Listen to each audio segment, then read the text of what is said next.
신을 벗으면 바위산을 오르내리기 어려웠을 겁니다. 뱀과 전갈의 위험에 노출해야 되기 때문에 쉽지 않은 일이었을 거예요. 신을 벗는다는 것은 여기서 노예가 된다는 뜻입니다. 철저하게 제가 지나온 발자국을 다 없애버리겠다는 뜻입니다. 여러분 혹시 이력서의 뜻을 아십니까? 한문으로 이, 밟을 이자입니다.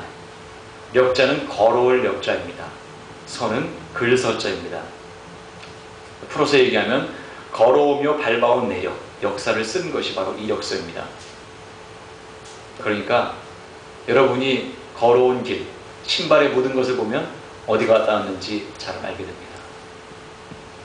축구를 하고서 축구화 밑에 진흙이 붙어 있었습니다. 무슨 의미죠? 그날 날씨가 안 좋았다는 얘기죠. 여러분 집에 돌아왔습니다. 근데 신발에서 냄새가 납니다. 뭔가 밟았다는 얘기죠. 그거죠.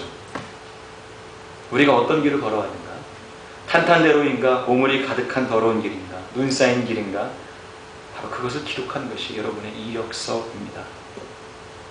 하나님께서 모세에게 신을 벗으라 라고 말씀하신 것은 이제까지 걸어오면서 묻혔던 모든 삶의 흔적들을, 그 내력들을 다 내려놓으라는 뜻이라고 저는 생각합니다. 과거, 오래전 영화, 왕자로서 살았던 그것들 다 이제 벗어버려라. 이제 실패한 인생이라고 여겼던 그 좌절감에서 이제 벗어나서 하나님의 형상으로 다시 한번 출발해보자. 자, 거룩한 땅에서 신을 벗어라. 내가 너와 함께 하겠다. 주님께서 약속하셨지요.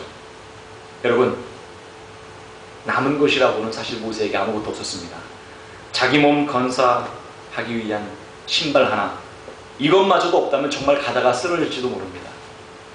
거기서 주님께서 말씀하십니다. 아니야, 죽지 않아. 네가 신발을 벗고 내 앞에서 온전히 나의 쓰임을 받는 종으로 변화된다면 너는 이제 죽지 않아. 왜냐하면 너는 더 이상 너 혼자만의 내가 아니고 나와 함께하는 하나님의 사람 모세이기 때문이다 라는 선언입니다. 누가 주인인지를 바로 알게 되는 거죠. 여러분, 제가 예전에 한번 이 말씀 드린 적이 있습니다. 제가 한국에 갔더니 저희 집에 개가 한 마리 있었습니다. 보아하니 괜찮습니다. 제가 아버님께 물어봤습니다. 이 무슨 개입니까? 못 보던 개였기에. 진돗개랍니다. 뼈대가 있는 집안, 진돗개랍니다. 뭐 뼈대가 있어봐야 개뼈다귀인데. 근데 이 개가, 족보도 있다고 하는데, 이 개가 저희 아버님 댁에 와서 그냥 변견이 되었습니다. 허름한 집에서 살고 주는 대로 먹고 아무나 보고 짖고. 제가 그래서 문득 이런 생각이 들었습니다. 아, 주인을 잘 만나야 되겠구나. 그래서 아버님한테 제가 건방지게도 이렇게 말씀을 드렸죠. 이 아버님께서 또 동영상을 보실 텐데, 한국에서. 주인을 잘못 만난 것 같습니다, 아버님. 그랬더니 아버님께서 동의하셨습니다. 여러분, 주인을 잘 만나야 됩니다. 모세가 호렙산에서 그 거룩한 땅에서 하나님을 만나기 전까지는 모세는 건방진 왕자에 불과했습니다. 실패한 노인네에 불과했습니다. 그런데 그가 주인을 제대로 찾았습니다. 여기서 뭐라고 고백합니까? 예전엔 이렇게 고백했었습니다. 건방진 것들, 내가 이 민족을 구원해내고 말 거야. 내가 죽여 살아도. 그런데 오늘 뭐라고 말합니까? 하나님, 이제 와 보니 주님이 아니면 내가 못하겠습니다. 나는 아무것도 아닙니다. 도와주십시오. 내 삶의 주인은 주님이십니다. 내가 누구간데? 내가 누구간데? 내가 누구이기에? 겸손하게 신을 벗고 하나님 앞에 엎드린 새롭게 탄생한 모세를 우리가 발견하게 되는 것입니다. 여러분, 모세는 아마도 이렇게 생각했을 것입니다. 주님, 더 이상 저는 옛날에 창 던지던 활 쏘던 궁중에 있던 모세가 아닙니다. 왜 이렇게 엄청난 일을 맡기십니까? 저는 이집트의 왕자가 아니고 젊지도 않고 장인 어른 댁에 빌부터 사는 밥벌레이고 한낱 천하기 짝이 없는 목동입니다. 제가 누구간데 감히 이스라엘 백성들을 인도해 내겠습니까? 저는 자격이 없습니다. 이렇게 나자기는데 40년이 걸렸습니다. 여러분, 모세의 40년 목동 생활은 바로 40년 동안 왕자로 살아오며 쌓아온 교만을 털어내는 그런 청소의 나날이었습니다. 이제 마음이 가난해지고 청결한 자가 되어서 하나님의 일을 감당할 만한 그런 그릇이 된 것입니다. 키엘케고르가 유명한 철학자죠. 이런 말을 했습니다. 하나님은 모든 것을 무에서부터 유로 창조하신다. 그러므로 하나님을 사랑하시는 사람을 무로 만드신다. 아무것도 아닌 존재로 스스로 깨닫게 만드신다. 라고 실존주의 철학자 키엘케고르가 말했습니다.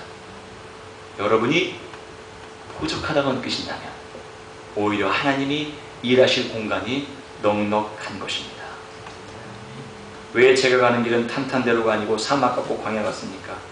임의생활로 돈 버느라, 아이 키우느라, 라이드 하느라 이 교회 저 교회 목사에게 상처받고 장로에게 상처받고 집사에게 상처받고 헌금 때문에 상처받고 빌려준 돈 못 받아 상처받고 이꼴 저꼴 다 보다 지쳐 널브러진 제가 누군데 주님께서 부르셨습니까?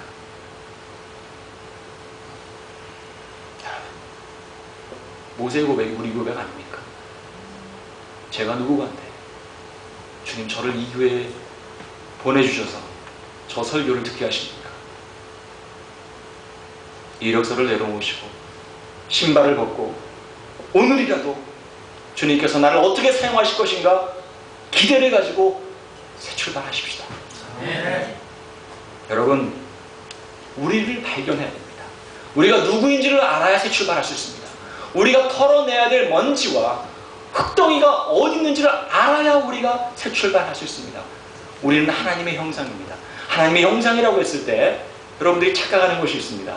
아, 하나님께서 이렇게 나처럼 팔다리, 눈, 코, 하나님의 형상이라는 의미는 하나님의 속성이라는 의미입니다.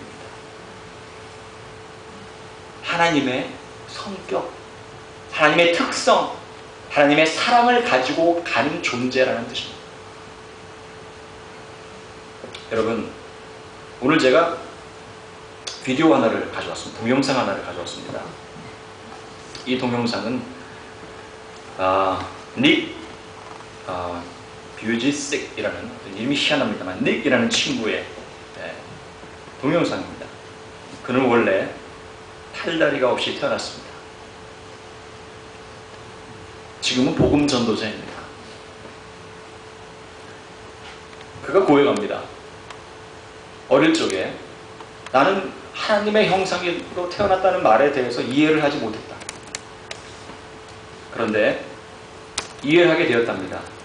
내 삶의 주인이 내가 더 이상 아니고 하나님을 아는 사람, 그리스도를 따르는 사람, 그를 따르려고 노력하는 사람, 그것이 그리스도이고 주님께서 우리를 위해서 불러주셨다는 고백을 하게 되었답니다.